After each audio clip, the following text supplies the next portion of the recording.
Candid doctors are living medicine, not because of patient, but because of paperwork. Today, we're actually here with two family doctors who are going to walk us in the routine of the everyday life of a Canadian doctor. So today we have Joyce and AJ. Joyce, do you mind introducing yourself? Who are you? Hi, Christine. So I'm Joyce Cheung. I'm a family doctor and palliative care doctor in Toronto. I'm also an assistant clinical professor at the Toronto Metropolitan University School of Medicine and McMaster University. And I hold various local and provincial leadership roles as well. Wow, thank you so much. And how about you, AJ? Who are you? Hi, Christine. So I'm AJ Kadhim. I'm a family doctor. I've been practicing comprehensive family medicine for 7.5 years. I'm also the owner of Vivo Family Medicine, where we serve over 5,500 patients.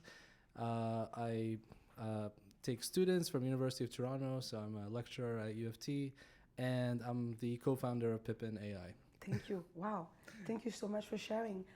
So today we'll be discussing about the admin burden. So Joyce, can you walk us through a typical day in a Canadian family's workflow? Absolutely. So the work begins before you start seeing patients. Okay. So people don't really know that. We start looking at our charts, our messages through our EMR, which is our electronic medical system. And then you spend most of your business hours and then evening hours sometimes seeing patients. In between, you are handling faxes, you are looking at consultant notes, you're getting all the prescription refills from the pharmacy, and then you're also charting. So you're writing down the actual clinical encounters with the patients.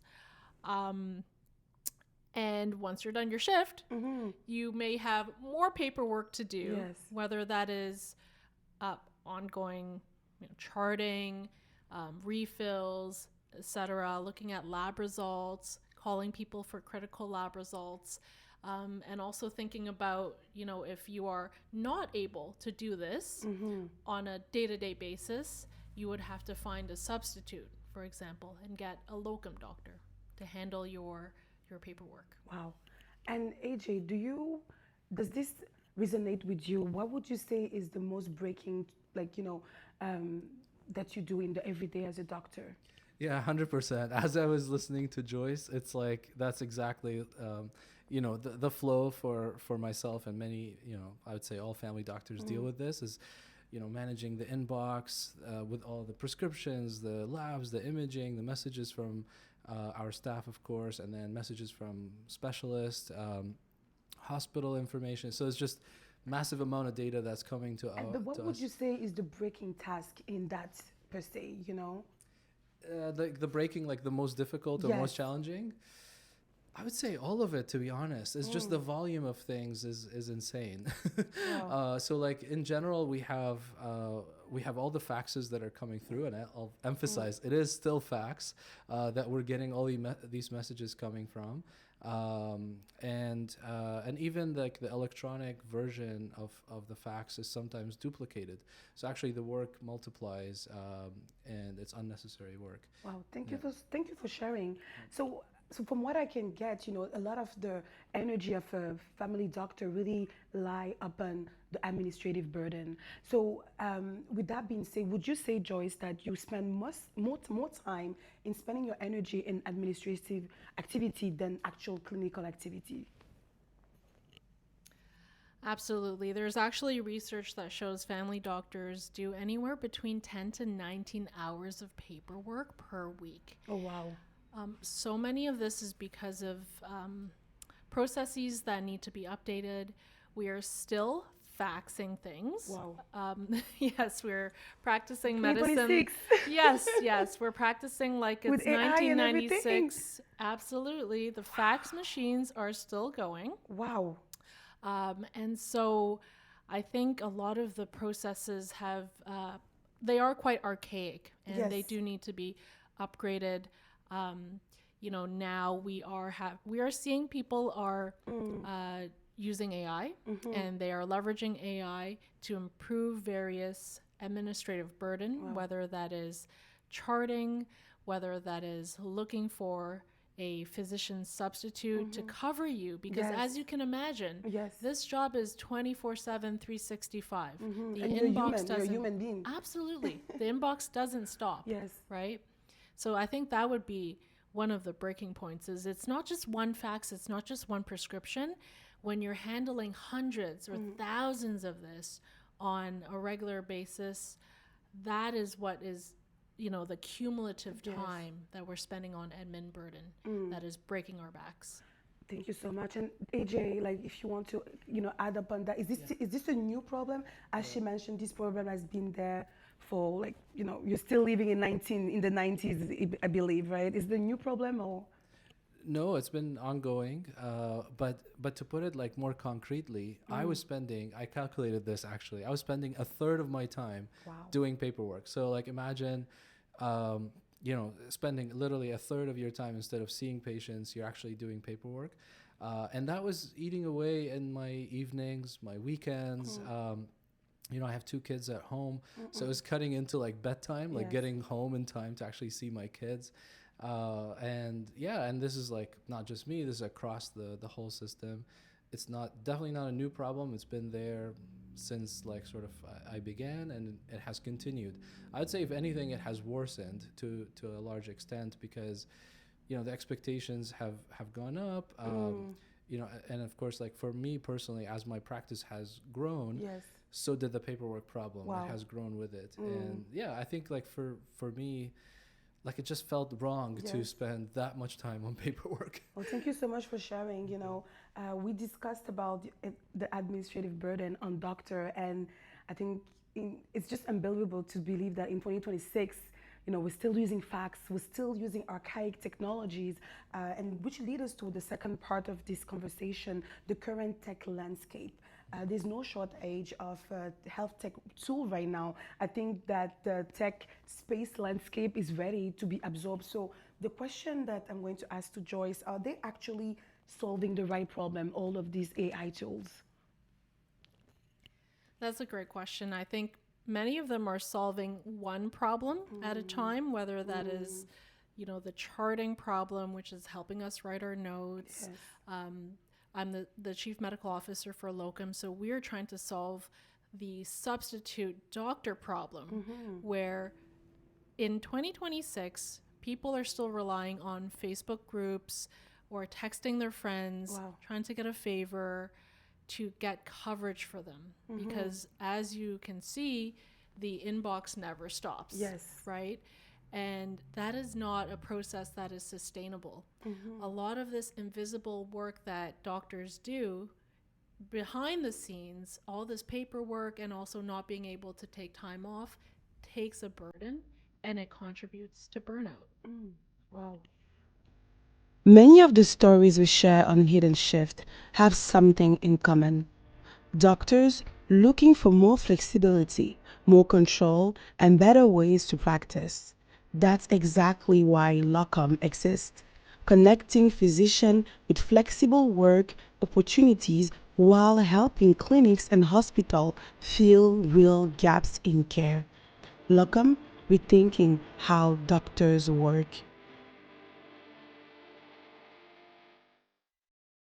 And AJ, as someone who uses these tools and builds them, what's the gap between what's being marketed and what physicians actually need? Yeah, and I'll just first echo what Joyce was mentioning about the problem of like finding a replacement. I have known many doctors that have actually shut down their practice because they just couldn't find someone to cover. Yeah, whether it's maternity leave or they got sick and they just needed a replacement, and because they couldn't find that replacement, or the agreement falls through at the last minute, they had to shut down because there's nothing else available and there's no system to support them. So just I'm so glad you're providing that solution, because it is a real problem, and thousands of people would lose access to their family doctor just because of that.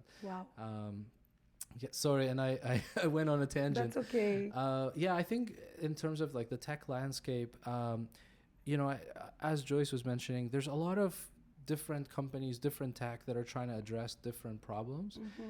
But it is a complex problem, and there's, to my knowledge, not a single sort of company that is trying to address everything. Yes.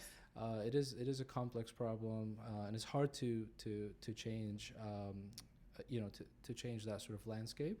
But I think there's a lot of amazing work that is being done to actually try to address these issues, right? And there's so much more work To be done. to be done.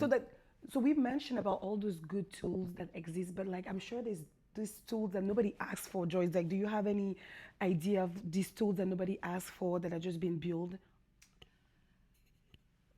That's a great question. So some of the time, we do have people that are building tools, but they don't know the workflow of the physician. So AJ and myself, we are founders. We're family doctors. We understand the workflow of what a family doctor goes through, and we see the gaps. We see the real gaps in our workday, and how our technologies and our companies would make a difference. But you do have people that are building, and they don't understand the physician landscape that we just talked about. And I'll just add to that. This is actually my fear of that sort of prompted me to get into health tech. So I did not sort of set out to become a founder of a health tech company. But one of my fears when I was like initially thinking about solving this is that if I just leave this to people who don't understand our workflows, there's going to be solutions, but those solutions may not work for us. And we see this already in some of the tools that we use, that you can tell that they're not built by doctors. They're not taking into account like the doctor workflow. And that I sort of like looked into the future. I'm like 10 years later, I'm going to see a tool that we have to use, but then it's not actually like working for me. And sort of that's what prompted me to sort of say, let's get in and sort of be on, in that process, in that journey, to try to actually make something that would work for us. Yeah. Thank you. So I love that you shared, and I'm so happy to see doctors ready to change and innovate in the healthcare system, because as you mentioned, nobody can really understand the workflow than except yourself. So stepping in as leader, because you are a leader, stepping in as doctor and as leader, it's so important. So my next question is it that the problem, is it the problem that the tool don't exist, or that the system isn't set to adopt them? And my other question is, how is the current the innovation ecosystem in that space? Because you mentioned that you have your practice and you're doing this as a hidden shift. Do you want to take a stab at it, Joyce? It's so challenging, and again, like I think companies are trying to build something that would work, right? So I commend like all that innovation to try to find something that would work for us, right? It doesn't exist. Yes, that's part of it, and that's why like it constantly needs to be built. But also, like the system sometimes doesn't support it. So I'll give you a timely example that's happening right now. So there's currently a tool called Prescribe It. I don't know if you've heard about this, but this is a tool that I use in my practice where it helps me send prescriptions electronically. So instead of sending by fax, I send it to the pharmacy electronically, and it's really good to a large extent. It solves a real problem where I'm actually avoiding the fax, right? And I just send it directly to the pharmacy. Now that tool is actually going to be going out of business, coming very soon in a few months. We just got the announcement, so this is very timely. And it's going out of business because no one wants to pay for it. So doctors... Is it going to be replaced with something? Is the government stepping in? No, we're going back. Is the government aware that there's this tool that exists that help you? Yeah, so I think, this was a tool that was funded, and they try to, put the funding now onto the doctors and the pharmacists, but doctors and pharmacists don't want to pay for it. So it's going out of business. The government is saying we're not going to continue funding it, and it's over. It's not going to be replaced by anything. We're going to be more entrenched in faxing. So it's going to go back even more into faxing. But this is just one example where maybe the system is not supporting that kind of innovation, even though it has worked and, provided some, I would say, good reason, good Wow. support. There are probably some things that could have Thank been you done so better. much for, Yeah. for sharing that thought. Yeah. How about you, Joyce? I think the question is, we don't realize the invisible work that physicians are doing to hold the system together. Yes.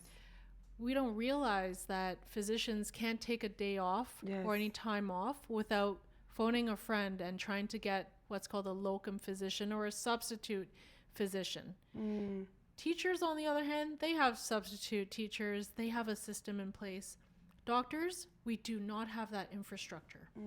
So that is why You created locum. locum was created for that, because we felt there is an equity issue here. There is a burnout issue when people can't find coverage. We need to ensure that doctors are able to be human and they could take that time off, whether it's their own medical leave, whether it's for parental leave or other reasons.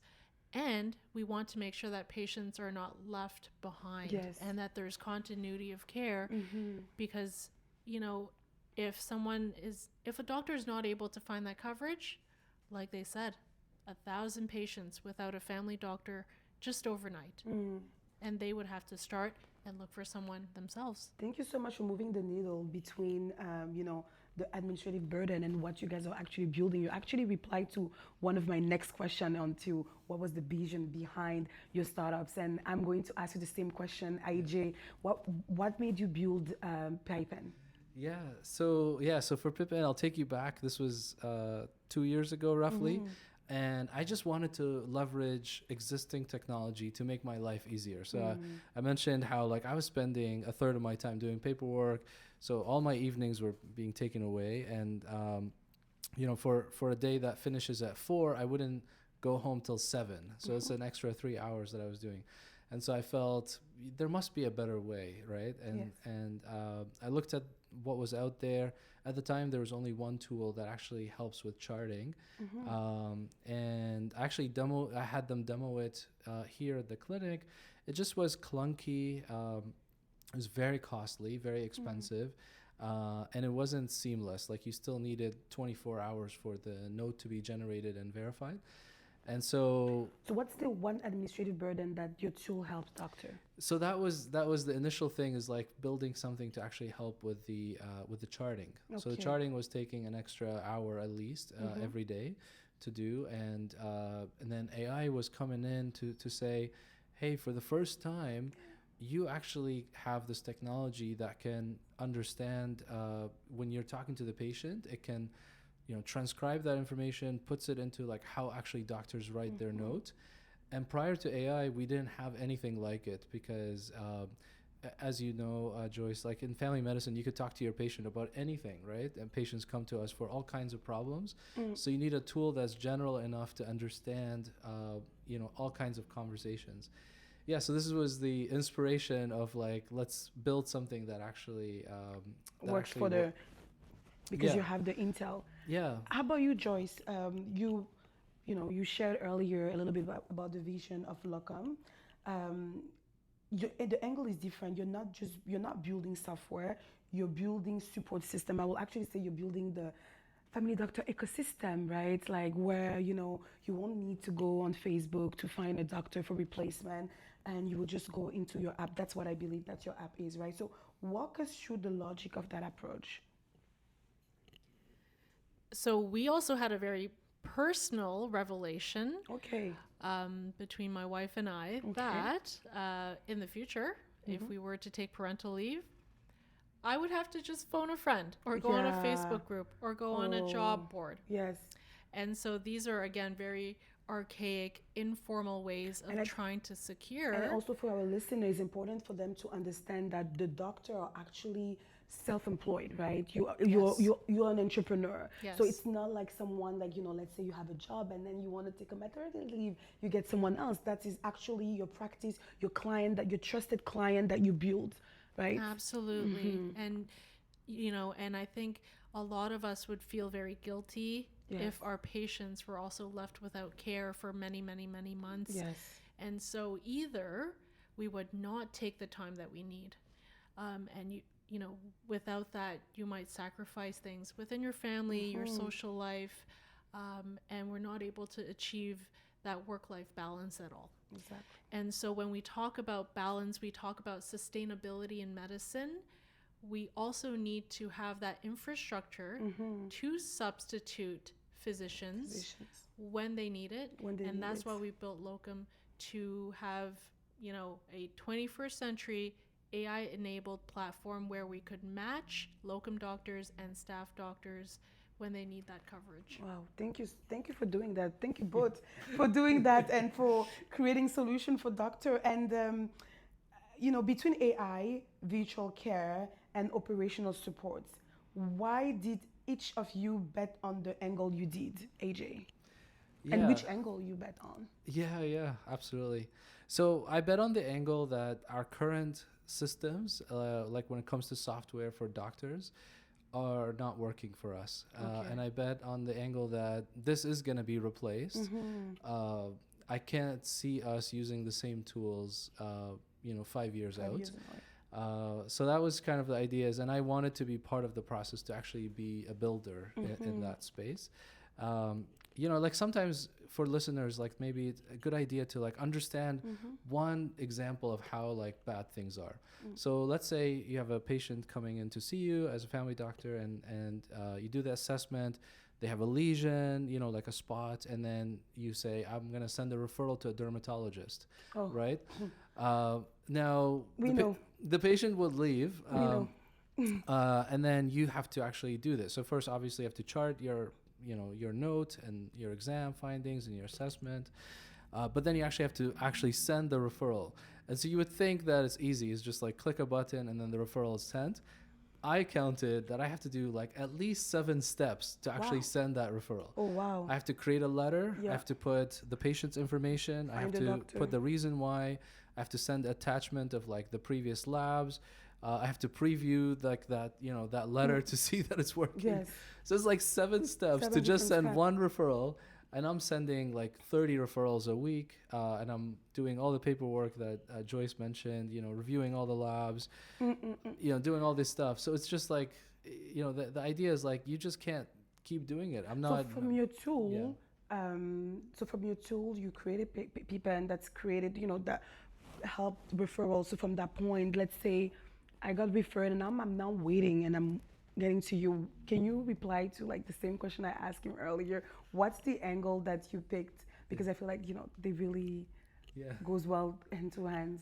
We picked different angles. Yes. For example, for sure, Pippin is super helpful for charting. So every single day that admin burden that you see, and for locum, the admin burden of trying to find a locum is tremendous. Yes. So posting, talking, and then last minute cancellations. And if you have to go on your parental leave, you have to go on medical leave. Yes. It is extremely stressful. And you're not just stressed for yourself, you're stressed for your patients, right? So for us, we took the angle that this is a health human resource problem. And this is, affecting patient care because there is not that continuity that is ensured. If your child goes to school and the teacher is sick, you have a substitute teacher. There is a plan. If your doctor is sick, there is not always a locum doctor. They might be too sick themselves to coordinate that care, and we want to be there to help them. Okay, and they will be now that you have locum. And it brings me to our last question. AJ, what have you had, like, if we can answer in a quick 30-second each. I'm going to start with AJ. What have you had to unlearn about healthcare should work to actually make progress in 30 seconds? For healthcare to work, you need the system, to support a solution. You need innovation from people that actually work in that system, like right? So it's bottoms up solutions that would actually work for us. And you need engagement, right, throughout the organization. And we need innovation. Like, I think in Canada, we really need innovation. Innovation in healthcare. We need, like, sort of focus on actually taking the risk and building something an investment, right? Yes. Capital to actually How support about you, that. Joyce? I totally agree. I think Yeah. investing in In 30 seconds. investing in Canadian entrepreneurs Yes. who understand the problem, because we live the problem every day. That's Exactly. the most important thing, is people are building for a problem that they are not immersed in. Mm-hmm. And so we need to trust that the people in the system understand the challenges, and we need to invest in them and to ensure that we are supporting these folks because they are passionate about their own lived experience and the problem that they're trying to solve. Wow. Thank you so much, everyone, for coming here today. As you can see, the tool exists. The builders are here, the doctors, and the will exists as well. The question is whether the system moves fast enough, whether or not Canada is ready for innovation in healthcare. That's what we're here to find out every episode. Thank you so much for watching today, and it was Christine Dikonguè for Locum.